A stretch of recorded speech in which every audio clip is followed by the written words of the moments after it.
Hi guys, welcome back to Bite Size Excel. In this video, we're going to take a very quick look at the rank function in Excel. The rank function is used to return the rank of a number within a list of numbers. So in this particular example, we have a list of names and points they have, and we want to find out what rank each person is within this list. So to do this, we type equals rank, and then we select the number we want to have the rank of, which is this one here. And then we select the list we want to determine the rank out of. And I'm going to make that absolute by pressing F4. Now the last parameter is optional.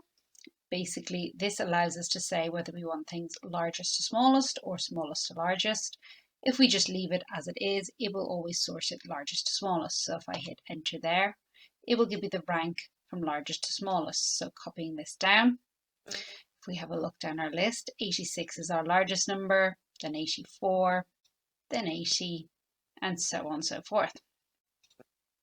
However, if we put in this last parameter, so putting that in, and we want it instead to come in ascending order, we would put a 1 in.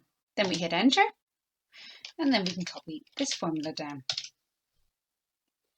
To check this quickly, we can pop a filter on, sort this from smallest to largest, and you should see this number is ascending. Equally, if I change this back to 0, which is descending, or simply just leave it blank, and then copy that formula down, you'll see it's now descending. So they're sorted from largest to smallest. This can be useful in a list where you maybe don't want to sort your original data, but you want to know what rank everything in it is. You'll notice here there's two values with the same score and they're both put as 17, then the next number is 19.